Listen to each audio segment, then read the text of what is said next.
you've been on a bad first date and it has left you feeling a certain way, disappointment, frustration, rejected, like you're not good enough, then this is the episode for you. The other day I was going through my past episodes because I'm updating the website, I'm making it more SEO friendly, I'm improving the episodes page, whatever. And I remembered one of the very first episodes that I recorded, I think it's episode 7 or 8, I recorded an episode on the important things I tell myself before a first date. So this is when I'm getting ready for a first date. This is what I'm telling myself as I'm doing my makeup, as I'm doing my hair, as I'm getting dressed, as I'm choosing my outfit. And then I thought, wouldn't it be fun to actually do an episode on the important things I tell myself after a date, but specifically after a disastrous first date. So if you've been on a bad first date and it has left you feeling a certain way, whether that's disappointment or frustration or rejected or feeling like you're not good enough maybe, then this is the episode for you. We are gonna talk about the things that you can be telling yourself when you've had that first bad date. And when I think about the bad first dates that I've been on, I've been lucky enough to, touch wood, not be in a position where my bad dates have been horrendous, in they've been uncomfortable or dangerous or the bloke's been a complete prick. The bad first dates that I've been on have just been when they haven't made an effort, when they've picked their nose through dinner, when the conversation just hasn't flowed as well as it could have done, when they've lied about something, specifically their age. We've got episodes on that and I'll make sure that they are linked for you as well. But after each of these dates, on my way home, I have very much felt deflated and I'm not gonna lie, a little bit frustrated sometimes. When I've put in a lot of time and energy and effort to go on a date and it hasn't been how I expected it to go, I do feel a bit deflated, I do feel a bit disappointed, and we have to deal with that, right? Like that's what dating is. You never know what it's going to be like until you turn up and you get on that first date, and we can't expect every single first date to be the most amazing date we've ever been on, because obviously then dating wouldn't even exist. We'd just go on that first date, meet that person, be like, oh my god, you're amazing, and settle down with them. Dating has its good moments, it has its bad moments, it has its fun moments, and it has its downright horrendous moments. And we just have to take the good with the bad. But what I think is important is when you have had a bad first date, you don't let it impact your future dates. Yes, there may be times or moments where you think, do you know what, actually this was so bad, I just need a minute. Especially if you've had a string of bad first dates, it's okay to then be like, do you know what, I'm just gonna take a step back. I'm not going to date for a bit and give yourself a bit of a break. I've often done that. Like I've been dating on and off since 2023. How long have I been dating for? No, since 2022, I think. Since the summer of 2022, I've been like dating on and off. And I will very often be like all or nothing. So I'll either be really into dating, I'll be on Hinge all the time, and I say all the time, like I'll check it like fairly regularly. I'll be on Hinge, I'll be actively like dating people. I'll go through a phase where I'll have like 3 or 4 or maybe 5 first dates within a really short space of time. And then I'll be like, okay, do you know what, I just need a break. Or I just won't open the app, or I'll just take a step back. And if I'm dating someone more than once, I do prefer to just date that one person, or I have maybe preferred to just date that one person. So then obviously I'm dating them until I then end things and then take a break. So it's okay for you to step back. But anyways, let's get into the core things that I really want to share with you about the important things that I tell myself after a disastrous first date. And before we do that, I just want to talk about what really counts as a bad first date. Now this is going to be different for every single person. Some people might see them turning up in an outfit they don't like as instantly being a bad date. That's not where I draw the line. To me, a bad first date is where I walk away with that disappointed feeling, or where I feel deflated and I have that moment where I'm like, oh my god, am I ever going to actually meet someone? So even dates where I've been on a date where there hasn't been a connection, I haven't fancied them, the conversation hasn't flowed so well, I wouldn't even necessarily consider that a bad first date. because I just see that as dating in general. Like, you never know what you're gonna get until you turn up. But a date where it has specifically left me feeling disappointed or deflated, to me, is a bad date. Then that could be for a number of different reasons. So it's really up to you what you class as a bad date. And I think the most important thing is to remember is to not to take it personally, and not to see a bad first date as a reflection of how valuable you are, of how worthy you are, or see it as something that means you're never going to meet the person. So don't see that bad date, or even a collection of bad dates, as proof that you're going to be single forever. I think it's really important to maintain that mindset that your person is still out there. Try and get into that attitude of enjoying dating. It's a fun thing. You get to meet new people, you get to go for new experiences, go to new places. See it as that positive, let's just see what's happening kind of thing. And I've talked about this in another episode. I feel like I've talked about it recently with you. So if I can remember where I've talked about it, I will link that for you. So I suppose the main things that I say to myself after a bad first date are things like, this doesn't mean I'm unlovable, this just means we weren't a match. It can be very easy, I feel like, especially as women who have been through bad experiences with men in the past, when you've had a bad relationship, or when you were blindsided in a relationship, or blindsided by a breakup perhaps, it can be really easy to fall into the trap of thinking that you are the problem, that nobody wants you, that you are not good enough. It is a trap that I've repeatedly had to pull myself out of, and there are even moments now where I still have to remind myself of the fact that I am lovable, I am good enough, I do deserve the relationship that I desire. And when you've had a bad day, it can really trigger those feelings and make you spiral. So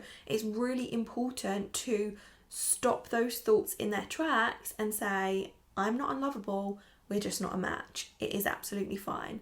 Repeating to yourself that a bad date doesn't mean you're never going to find anyone. A bad date doesn't mean that every other date you go on is going to be horrendous as well. And just because you've had 1, 2, 5 bad first dates doesn't mean that every single date you go on is going to be a bad first date. Another way I like to shift my perspective is by thinking about what that date has taught me, rather than seeing it as a complete disaster. So yes, even if it's bad, even if it feels like a disaster, I like to look at it from a curious lens and say, okay, what can I learn here? Is there a reason that it was bad? Is there anything that I could have done personally to make it less of a bad date? Is it because maybe my guard was up when I went in? Is it because I expected it to be bad because the last 3 dates I've been on is bad? Is it because I was immediately judgmental on what they were wearing and straight away felt like, okay, I'm not interested?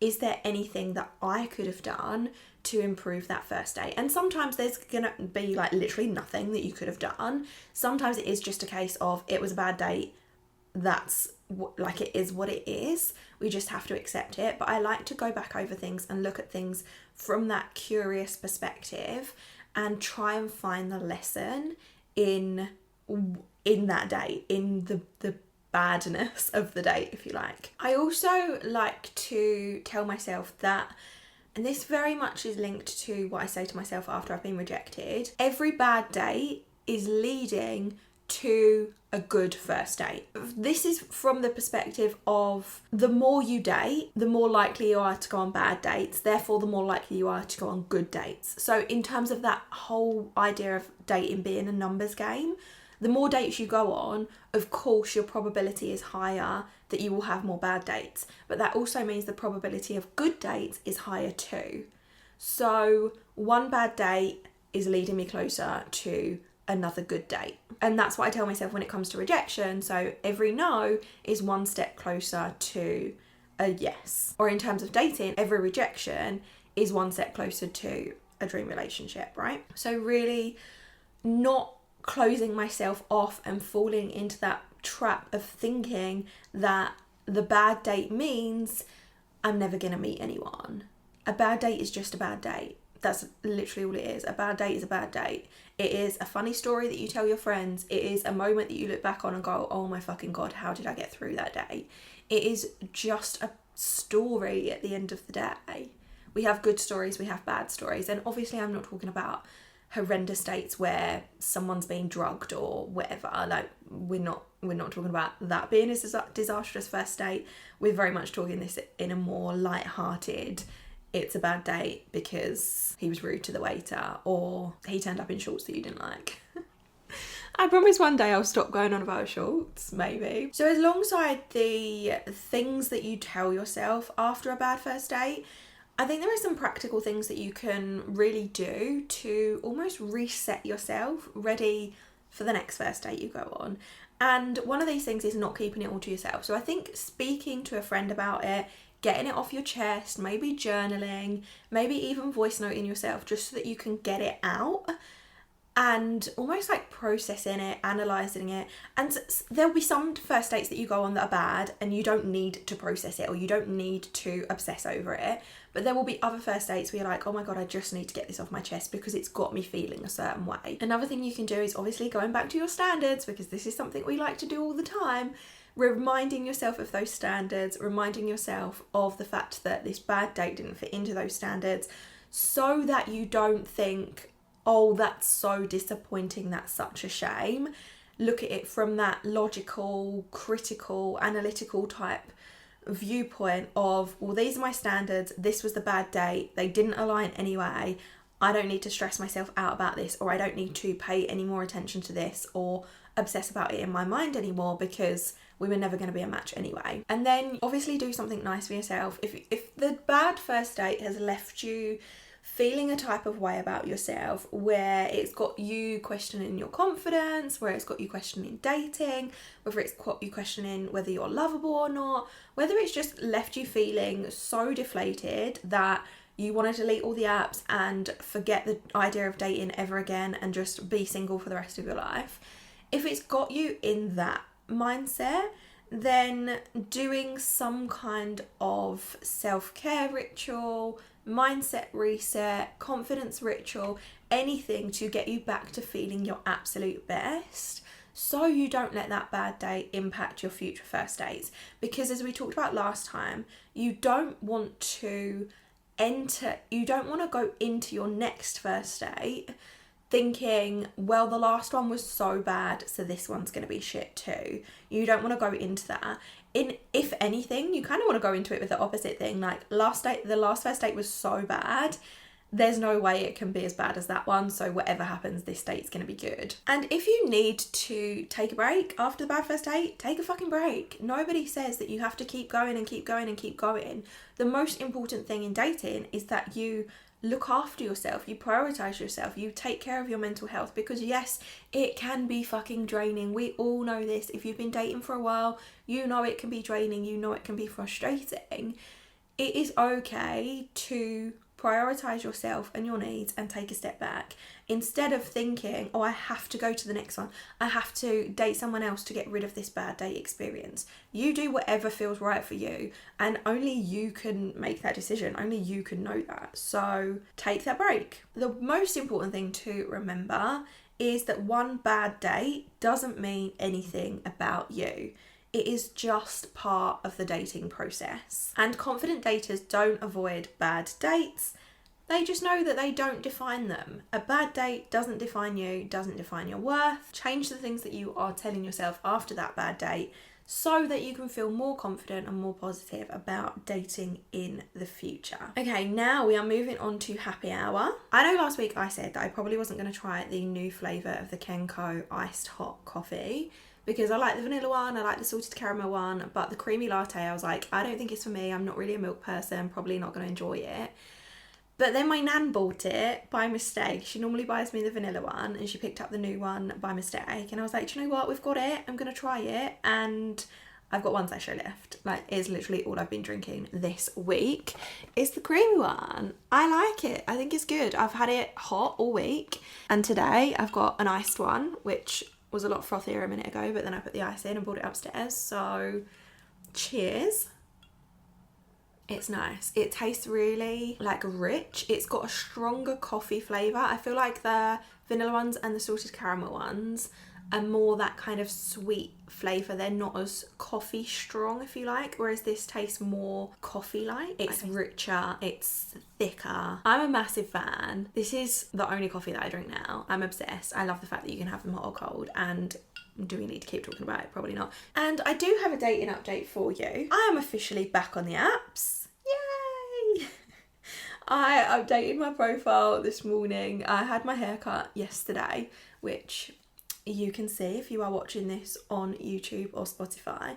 I had my hair cut, and well, when am I recording this? I'm recording this on Thursday, so I had my hair cut on Wednesday, and then I did my makeup this morning ready for the pod, and I was like, do you know what, I'm going to take a nice little photo of myself, feeling myself a bit. I like the way that my hair looks.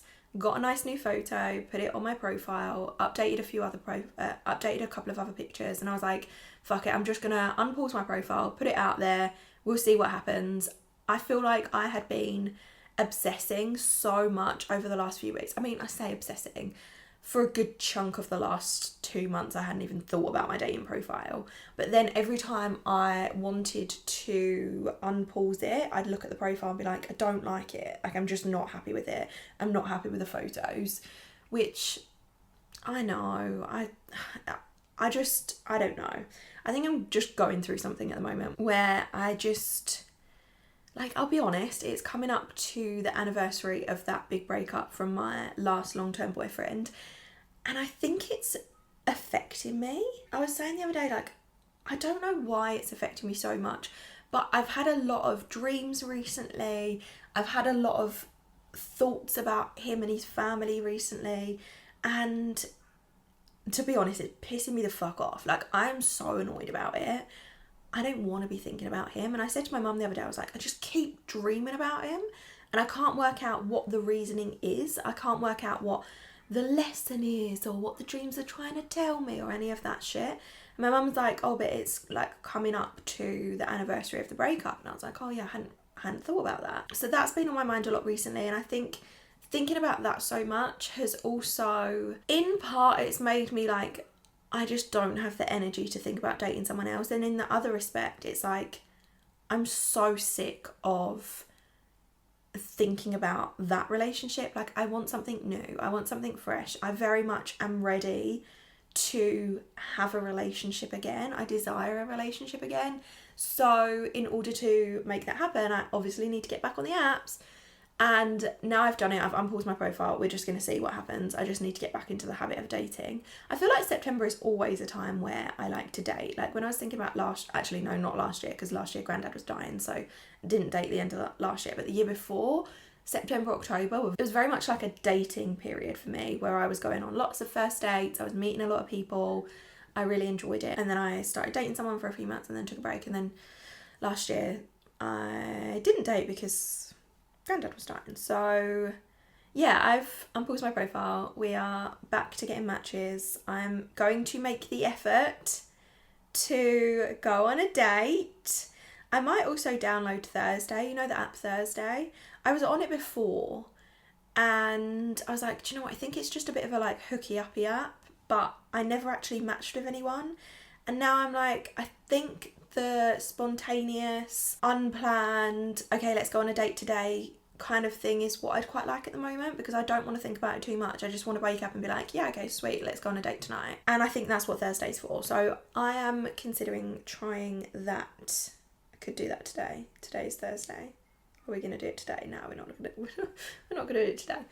But maybe for next week, we'll see. So yeah, that is me. That's my dating life at the moment. I am awaiting lovely matches, maybe. We'll see. We will see what happens. And finally, on to part 3 of this episode, which is your dating dilemma. And don't forget, you can send me your dating dilemmas via datewithconfidencepodcast.com/contribute. You can send me a voice note, which I would love for you to do for next week's episode. So send me in your voice note, or you can fill out the form there if you don't want to share your voice. You can share anonymously. You don't have to leave your name if you don't want to, but come and get involved. So this week's dilemma is, I went on a first date that was really bad. Awkward, no spark, I just wasn't feeling it. But now he's texting me asking for a second date and I feel guilty saying no. What do I do? I mean, honestly, if it was me, I would have already said to him, thanks for a good date. I don't think we're compatible.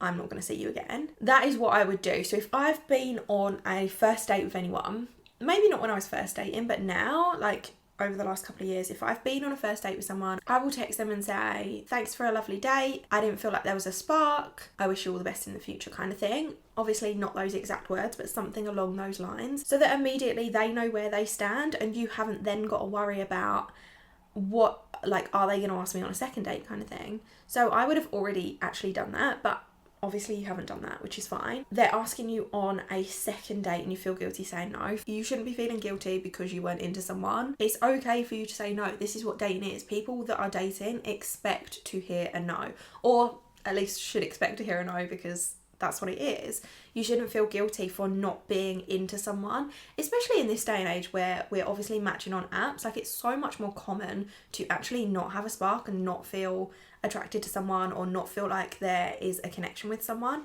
because you're literally going off of a screen. Whereas back in the day, before the apps, you'd meet someone at a bar or in a restaurant or in a park or wherever, and you'd already feel like there was a bit of a connection, and that's why you'd go on a date. So you should never feel guilty for saying that you don't want to date someone. The alternative option is to date someone that you're not into and then you're miserable, and that's also not fair on them, because who wants to be dated by someone that's just not that into you? I don't want someone to date me that isn't into me. I want someone that wants to date me, and likewise that's every other person. So yes, you might feel guilty in this moment for saying no, but you shouldn't. You've got nothing to feel guilty about. You went on a first date, it wasn't good, the end. That's it. You can say no in a kind way. You don't have to turn around and be like, no, the first date was shit, why would I want to see you again? You can just say to someone, that's sweet of you to offer, but I don't feel like there was a connection. I wish you all the best. Or you can say, there wasn't a connection on my end, so I don't feel comfortable going on a second date, but I wish you all the best for the future. You don't have to be an arsehole about it. You don't have to ghost them. You can be kind about saying no, and then you don't have to feel guilty. You've said no kindly, you've been polite to them, you've told them where you stand, and you've not then got yourself into a situation where now you're stuck dating someone that you're not happy with. You deserve to date someone that you're actually into. Stop guilt tripping yourself into saying no to someone. It's okay to say no. Absolutely fine. So yeah, I think that's it for this episode. If you've enjoyed it, then please do rate and review on iTunes. It would be very much appreciated, and I will see you next week. Thanks so much for listening. Bye. Thanks so much for listening to the Date with Confidence podcast. I hope you've enjoyed this episode. Subscribe, rate and review, and share it with your single friends.